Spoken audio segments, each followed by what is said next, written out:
बेसे लायो ओरैनो सेभिंसआव फंबाय? सेभिंसआव 50 लायो। 50 ओमफ्राय खानाय हानायावलाय? खानाय हानाया उन्दुलांबाय नामालै आदायालाय? ओइ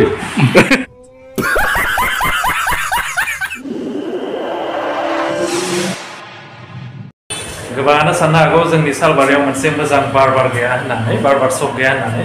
आच्छा। नाथाय आं नोंथांमोननो दिनैहाय दिन्थिगोन जे बे बारबार शपआ नुकुल बिल्डिंआव दङ आरो बे बिल्डिंआ जितु लामानि अपोजिट साइडजों सोनाब साइडजों जायो आरो बे नुकुल बिल्डिं सायाव फैब्लानो नोंथांमोना बे बारबार शपखौ मोननो हागोन। आं बिदिब्ला नोंथांमोननो शपखौ दिन्थिनि।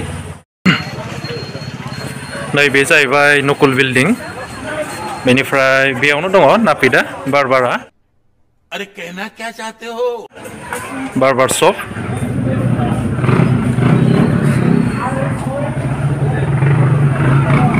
बे लामानि सोनाब साइडजों जायो।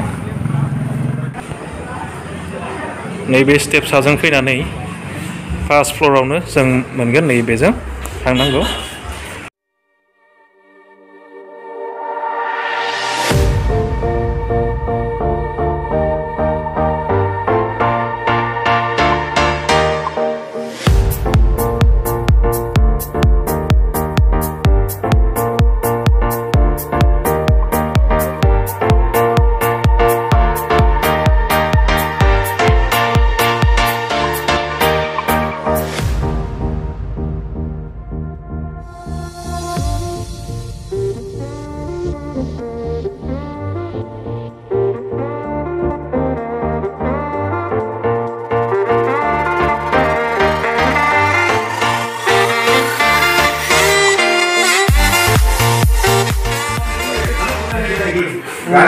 मा स्टाइलनि हान दं?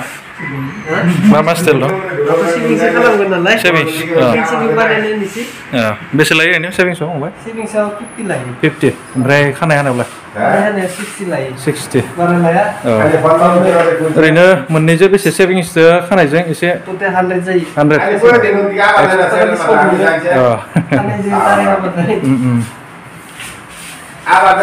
खानायखौबो हायामोन आदा एसे मोजां नुनो एक्टर रखम आरो शुटिं फैगासिनो दंबा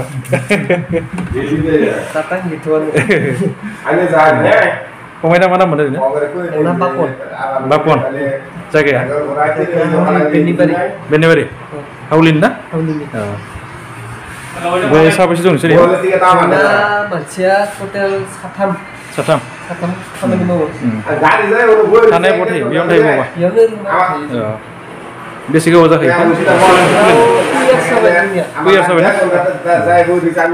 नैबे सालबारिनि नुकुल बिल्डिंआव थानाय बारबार बेयाव फैबाथाय मोजां मोनसे आबहावा दङ बारबारनि। खानाय हानायाव 60 होनदों ना फंबाय?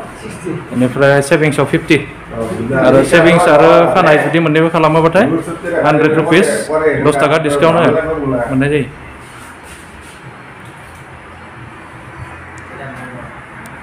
थासारिया जोबोर मोजां, जग्राबो मोजां दंखायो।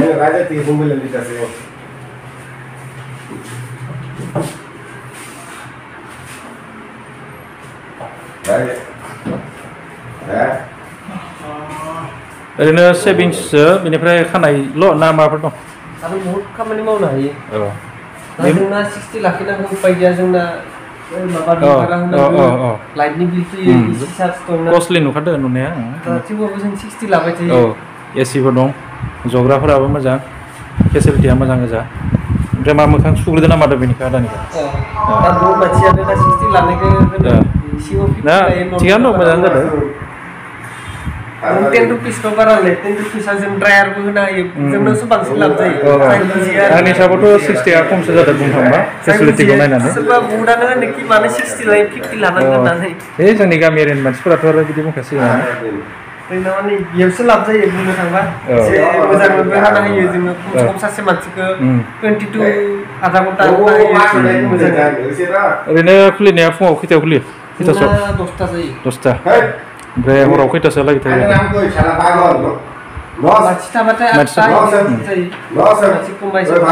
मिथिनाय मथेबाथ' दाखालि ईद खालि ईदनि सानसे आगोल हरनि खैथायालागै हादों होनदों?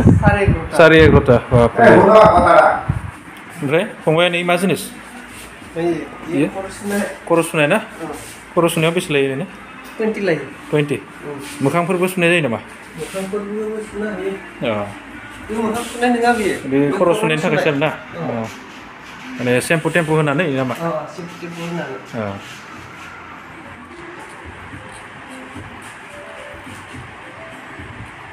उन्दुलांबाय नामालै आदायालाय ओइ 20 बोसोरनि रखम नुबाय खिन्थु मानसिखौ Oh my god! Wow! खानायबो हाजानायबा एसे मोजां नुगौमोन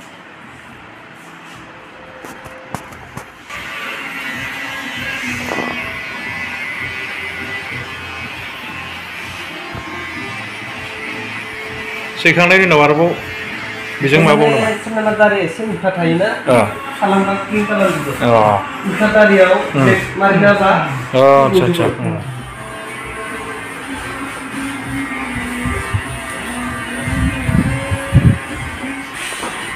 ओरैनो दारि हानायाव बेसेसो मिनिट लायो सासे मानसियाव हमना ला 10 मिनिट एसे बारा लायो 15 मिनिट ओरैनो हाथुथु हाबाथ' आरो 10 मिनिटावनो जायो 10-15 मिनिट आथुरनि खामानियाथ' आरो मोजां जानाय नङा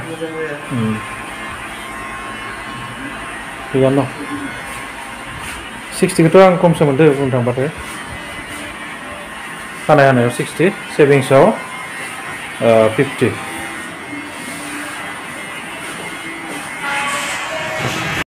एक्टर रखम नुबायलै आदाहाय 22-25 बोसोरनि बायसा नुदों माबायदि मोनखोबो दा आदाया भाई मजा आया माबायसा मोनखो खोन्थादो एसे मोजां सेटिसफाइड भिउवार्सफोरखौ मा साजेसन होनो सानो आदाया माने बे दखाननि सोमोन्दै बार्बार शपनि सोमोन्दै फंबायनि जायखिजाया साफा जि जोमफ्रा साफा नंगौ एसि टेसि दं नालाय माने खस्थ' मोना गोलोमब्लाबो मोजांब्लाबो बिदि आरो फिसाबो नांगौ बायदि माने बांद्राय बारा नङा पुरा पारफेक्ट जायो आरो बिनिसाय आरो दाम खमायनोबो हाया दा आरो जायगानि सिटुएसन हिसाबै बारा लानोबो हाया रखम जायो आरो अब्ला नोंथांमोना जुदि खम बेसेनाव खानाय आरो सेभिंस खालामनोब्ला फंबायमोननि बार्बार शपआव फैनानै हाजाफैनो हागोन बेथ' सालबारिनि जोंनि मेइन टाउननि नकल बिल्डिंआवनो दं जायगायावनो दे गोजोननाय थाबाय फंबाय हाबाफोर फैबाबो फेसियेल खालामना थांनांगोन औ दे थिगानो दं फंबाय दे होमबा ना